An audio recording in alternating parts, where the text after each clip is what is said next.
When I saw Taraji broken on those platforms, it was painful to watch. However, Taraji and I had a conversation over a decade ago. Yes. In my trailer when I was doing the Monique show. And she said, you know, you got to keep on getting it until your turn comes. And I said, Taraji, most of us die before our turn comes. We got to ask for it right now. Now, I understand that because there was a time I felt the same way. Exactly. Because that's what I was told. Right. You just keep going and we'll get him the next time. We'll get him the next time. We'll get him the next time. And the next time never comes. And then you see our sister broken, sitting on those platforms. Now, when I said it, why didn't it get the traction when you said it that when she said it? Now all of a sudden everybody is coming, and I don't have a problem. I'm glad. Yes. But if you said this a decade ago, and I remember you saying it over a decade ago, why didn't it get the traction? Why didn't it get the support? Why wasn't it propped up when Monique said it? I think there's a few reasons why. Number one, it was the messenger. I should just be grateful I got invited to the party. You a big fat black woman. How dare you be the one? And then on top of that, you're saying names. You're saying Oprah's name out loud. You're saying Tyler's name out loud. You're saying Lee's name out loud. You're saying Lionsgate out loud. That's not what we do. We say they. We say the people. We say the studio. We say the producers.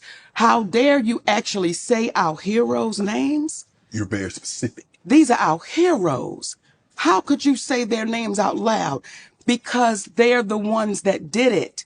And if I don't say it out loud, now you see a woman that is swallowing that pain, that is so stressed out. Then you see our sister Taraji P. Henson sit on that platform. And I love that baby because she's a beautiful spirit. But to see her that broken, what our community was saying was, we have a hard time, some of us, we have a hard time seeing a strong black woman with her back straight and a chin up and a strong black man standing by her side. We have a hard time accepting that. But we can accept seeing a black woman broken. Now it's really serious because she's falling apart. Our community had a hard time with those two things. And when I would hear people say, why is her husband there? Why is he there? It's a sad day when we're questioning why a black man would stand with his black woman.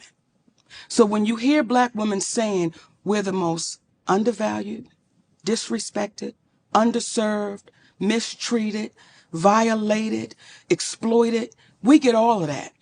Then you see a black man standing with his black woman saying, not on my watch. And you hear some black men saying, why her husband gotta be there? We're in a sad state of affairs when we begin to question black love and black unity. So they didn't want to hear me, some of them, because of what I look like, because I spoke about their heroes, and because they saw that man standing right there strong. I'm not the first one, but we get washed away in history so easily that we start thinking, oh, this is the first one. This is the first one. Her name is Claudette Colvin. And she's not the first one, but she was before Rosa Parks. But because Claudette Colvin did not fit the picture that they thought she should look like, she was dark skinned and she had coarse hair. And because the organization, I believe it was the NAACP, did not think she would be accepted by the white people, they had to get somebody that they said the white people could accept. We keep repeating the same thing because what I said is no different than what anyone else is saying. Not at all. Right. It was the messenger. And it was the way that I'm not putting my head down.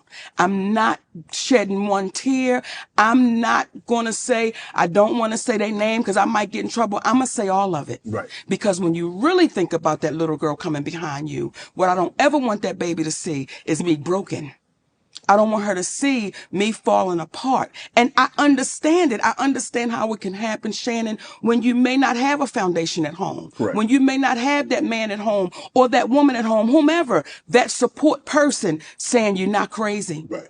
I got you. Come on. We're going to go through this. We're going to get through this. So for us, if we start taking things for what they are and get out of our emotions, we would be so far along. Do you believe punishment? Punishment is not only meant for the perpetrator, but it's also to deter others from said acts. You see it. Do you believe the punishment that was bestowed upon Monique was not only to punish you, saw it, but to deter others from saying what you said? Well, Shannon, see here, and I'm going to answer that. But sometimes we act like we don't know our history. See, back in the day when they had us in chains, they would beat one real good. Right. But in front of the others. In front of the others, and they let everybody know what you don't want is that type of ass whooping. Right. So what they said was, we're going to beat Monique really good. We're going to sit her down. And I made it public. Financially, my family took a hit, Shannon. And when I tell you we took a hit, right, we took a hit.